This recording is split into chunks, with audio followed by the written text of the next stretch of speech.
To Barbara, the half of me who has made me whole for more than 40 years. Introduction. Before I begin telling you what I think, I want to establish that I'm a dumb shit who doesn't know much relative to what I need to know. Whatever success I've had in life has had more to do with my knowing how to deal with my not knowing than anything I know.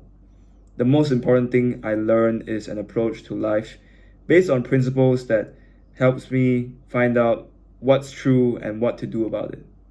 I'm passing along these principles because I am now at a stage in my life in which I want to help others be successful rather than to be more successful myself. Because these principles have helped me and others so much, I want to share them with you. It's up to you to decide how valuable they really are and what, if anything, you want to do with them. Principles are fundamental truths that serve as the foundations for behavior that gets you what you want out of life. They can be applied again and again in similar situations to help you achieve your goals. Every day, each of us is faced with a blizzard of situations we must respond to. Without principles, we would be forced to react to all the things life throws at us individually, as if we were experiencing each of them for the first time.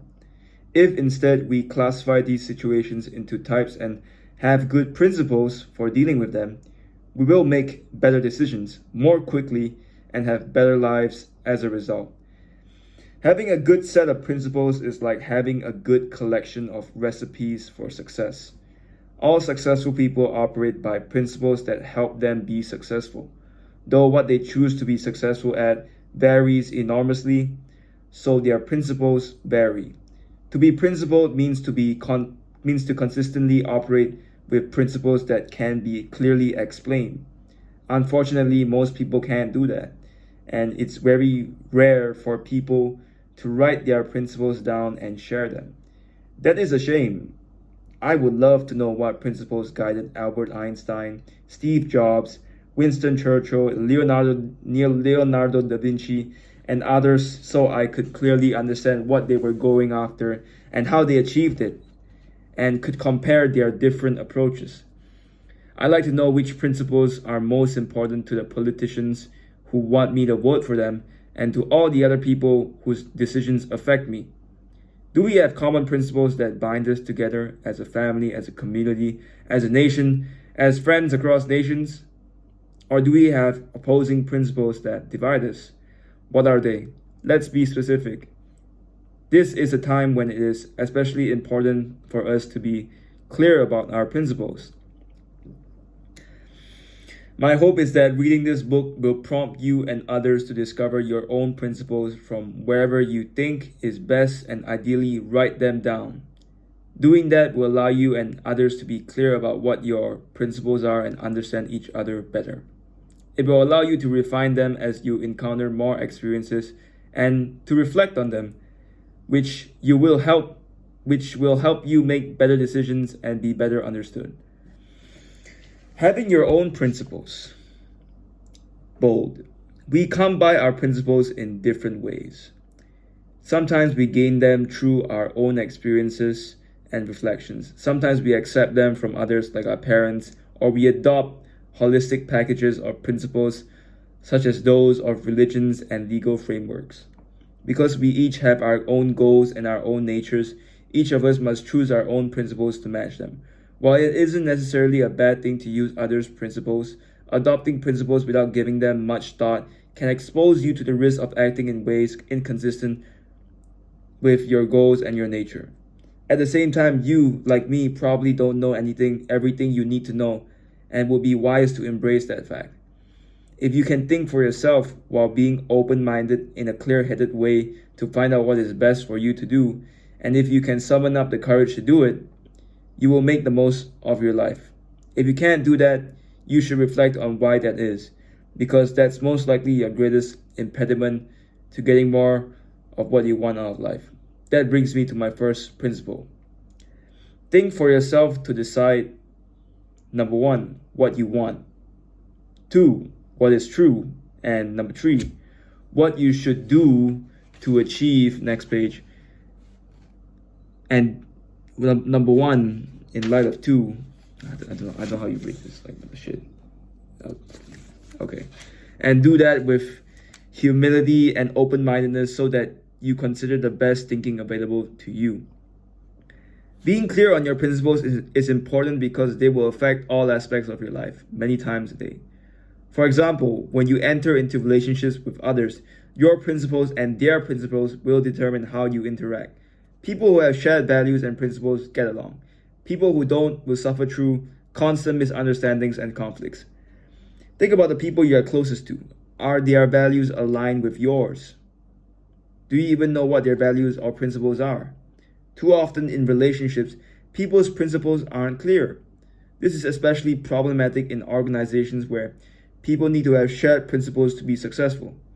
Being crystal clear about my principles is why I labored so much over every sentence in this book. The principles you choose can be anything you want them to be, as long as they are authentic, i.e., as long as they reflect your true character and values. You will be faced with millions of choices in life, and the way you make them will reflect the principles you have. So it won't be long before the people around you will be able to tell the principles you are really operating by.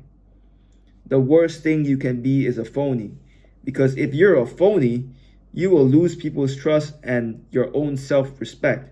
So you must be clear about your principles, and then you must walk the talk. If inconsistencies seem to exist, you should explain them. It's best to do that in writing because by doing so, you will refine your written principles. While I will be sharing my own principles, I want to make clear to you that I don't expect you to follow them blindly. On the contrary, I want you to question every word and pick and choose among these principles so you come away with a mix that suits you. Let's start that. My principles and how I learned them. Bold. I learned my principles over a lifetime of making a lot of mistakes and spending a lot of time reflecting on them. Since I was a kid, I've been a curious, independent thinker who ran after audacious goals. I got excited about visualizing things to go after, had some painful failures going after them, learned principles that would prevent me from making the same sort of mistakes again, and change and improve, which allowed me to imagine and go after even more audacious goals and do that rapidly and repeatedly for a long time. So to me, life looks like the sequence you see on the opposite page.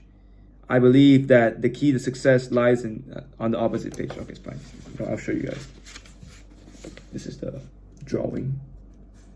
Don't know if you guys can see that. But yeah, let me continue.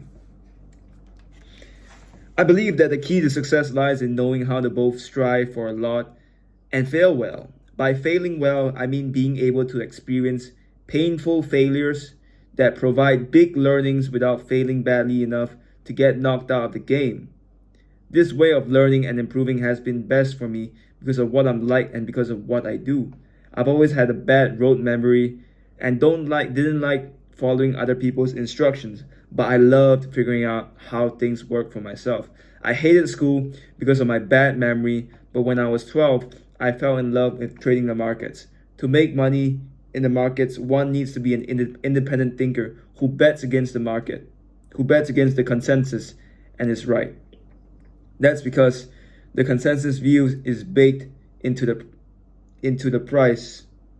One is inevitably going to be painfully wrong a lot. So knowing how to do that well is crucial to one's success. To be a successful entrepreneur, the same is true. One also has to be an independent thinker who correctly bets against the consensus, which means being painfully wrong a fair amount. Since I was both an investor and an entrepreneur, I developed a healthy fear of being wrong, and I figured out an approach to decision making that would maximize my odds of being right. All right, that's it for today. Good night. Peace.